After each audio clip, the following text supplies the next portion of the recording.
The Galaxy S20 Ultra is one of the most important phones of the year, but compared to the Galaxy Z Flip that launched alongside it, it's also sort of boring. The S20 Ultra doesn't fold in half to become more compact or fold out into a big tablet, but it absolutely nails the fundamentals, and of course you get this gigantic new camera system. So let's talk about whether you should spend $1,400 on Samsung's latest flagship.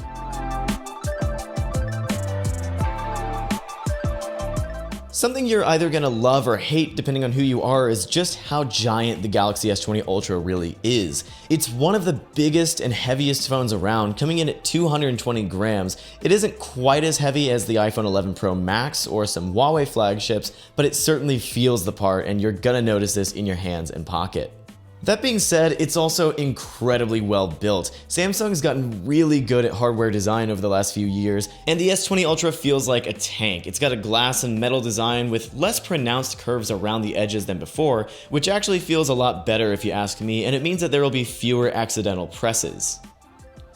With the exception of the giant camera bump around the back, the design actually hasn't changed all that much since the Galaxy S10. You get a slightly smaller camera cutout and tighter bezels around the display, but otherwise this is pretty familiar Samsung in all the right ways. Of course, there's still great features like IP68 water resistance and reverse wireless charging. The only thing that's really missing this time around is a headphone jack, which I'm sure some of you will miss much more than others. If you ask me though, one of the S20 Ultra's best new features is its display. Yes, it's giant and the colors are gorgeous and it's just great to look at whether you're creating or consuming content, but more important to me is the new 120Hz refresh rate. Samsung skipped the 90Hz train and went straight to doubling its 60Hz panels, and the result is just an incredibly smooth experience whether you're scrolling through lists and apps or playing supported games like Microsoft's Forza, one of the S20 Ultra's exclusive launch titles. If you're used to 60Hz panels already, then this might not seem like a big deal to you, but it really does improve the everyday experience of the phone. Another big change on the S20 Ultra is the move to 5G. Samsung is using Qualcomm's Snapdragon 865 chipset in the S20 series, which features support for both sub-6 and millimeter wave 5G networks through its X55 modem. In plain English, that means that you'll get 5G on the S20 Ultra anywhere it's available on any carrier that supports it.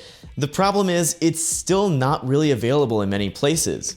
In Brooklyn, where we tested the S20 Ultra, we were able to find small pockets of 5G here and there on Verizon's network, but that raises another issue. Millimeter wave 5G, like the kind you'll find on Verizon's network, still isn't cut out for consumers. It's great, and I mean really, truly great for speed test demos where you can hit all the way up to 2 gigabits per second, but as soon as you take a few steps forward or even turn in the wrong direction, that 5G signal could disappear. I'm a much bigger fan of sub-6 5G technologies, but unfortunately we weren't able to test those on the S20 Ultra. Then there's the issue of battery drain. 5G is pretty significant in that regard, and so is the new 120Hz refresh rate. Now, the 865 processor is pretty power efficient, and the Galaxy S20 Ultra is packing a massive 5,000 mAh battery, but even so, we were reaching single-digit battery percentages by the end of some days, which isn't quite what we were hoping for.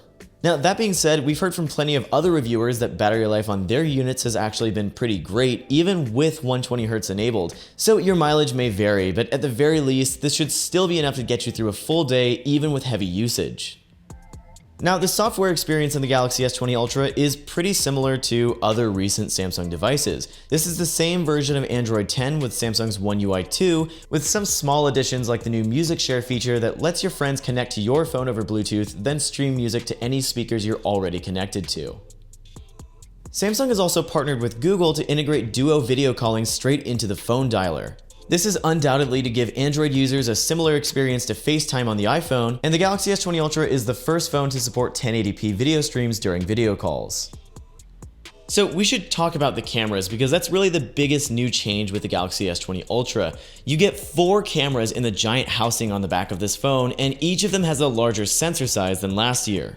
Specifically, the main sensor is 3 times larger than before, and it comes in at 108 megapixels. Compared to last year's 12, that's a massive leap in resolution, so Samsung is using 9:1 pixel binning to still give you a 12 megapixel output.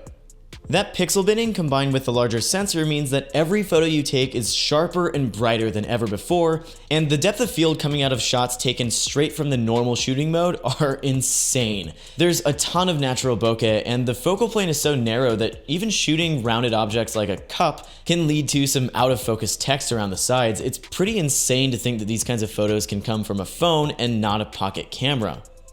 There's really no need to use portrait mode anymore since you get a much more natural look out of the regular camera, and as an added bonus you get to avoid all the artificial cutouts around your subject. Now that being said, this is still a Samsung camera with all of Samsung's camera quirks. The S20 Ultra absolutely refuses to let shadows be dark, lifting up the exposure on the entire photo and oftentimes blowing out the highlights as a result. There's also a ton of over-sharpening going on with pretty much every photo, and you can get a really nasty haloing effect around objects that are too brightly lit. Now you also have the option of shooting at the full 108 megapixel resolution instead of pixel binning down to 12 megapixels, but you lose out on a ton of brightness and sharpness, and of course the file is much larger, so I'm not sure how often I would really recommend doing that. Of course, this isn't even touching on the rest of the cameras. The ultrawide has been improved by quite a lot with the larger sensor to the point that it's almost as good as the main sensor on last year's S10. On the other hand, the telephoto has been completely redesigned with this new periscope layout, with the camera so large that they actually had to lay it sideways on the inside of the phone, then bounce light off of a prism to get the image into the sensor. Samsung advertises a 10x hybrid optics zoom with this telephoto camera, with the ability to zoom in up to 100 times digitally. If that sounds ridiculous and impractical, it sort of is, but you also get photos unlike what almost any other phone can take. It's hard to explain just how far 100 times zoom can get you, but here's a shot taken from Williamsburg in Brooklyn. With Samsung's 100x space zoom, you can go all the way across the East River and identify various signs and buildings in Manhattan. The photo results at 100x aren't that useful, you're certainly not going to Instagram these shots, but the fact that you can even get that close and still see discernible details is pretty shocking. The real usable photos come somewhere between 4x and 10x, where you can actually get some pretty great looking photos. These aren't the throwaways that you get on most 2x telephoto zooms, these are actually good looking photos with, again, some pretty natural looking depth of field. It's pretty shocking just how good almost every focal length on the Galaxy S20 Ultra is, though we did run into one majorly annoying problem. The Galaxy S20 Ultra has a lot of trouble with autofocus. Whether you're shooting photo or video, the S20 Ultra has a tendency to pulse in and out of focus, especially while shooting in low light. This is probably because unlike the S20 and S20 Plus, the Galaxy S20 Ultra uses phase detect autofocus rather than the faster dual pixel. Samsung says it'll be issuing a fix for the autofocus issues in a software update coming soon, but until it does, this is a pretty frustrating shooting experience with an otherwise outstanding camera arrangement. So the front-facing camera supports 4K video at up to 60 frames a second. If you're shooting in 60, you do lose video effects and stabilization. If you step it down to 30, you get that stabilization back, but again, no video effects. With the rear cameras, you can shoot it all the way up to 8K, though of course you lose stabilization in the process, and these are absolutely massive files.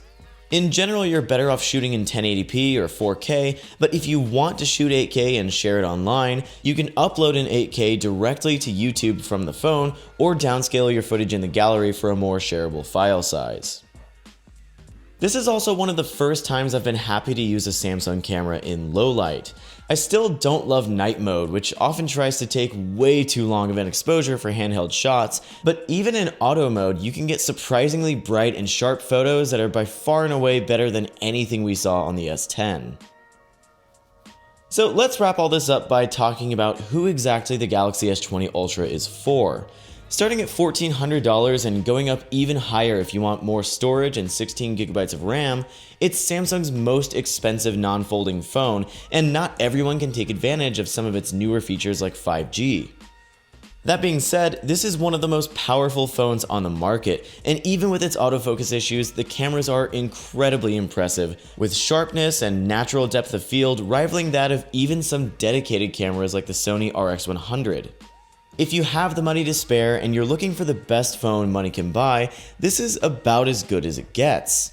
Of course, you can also downsize to the Galaxy S20 or S20 Plus, and you'll get just about everything the S20 Ultra has to offer, minus the 108 megapixel main camera and the 100x telephoto. Make sure you stay tuned here on YouTube for our full reviews of the other S20 variants, and check out AndroidCentral.com for our more complete thoughts on the S20 Ultra. Thanks a bunch for watching, and we'll see you next time.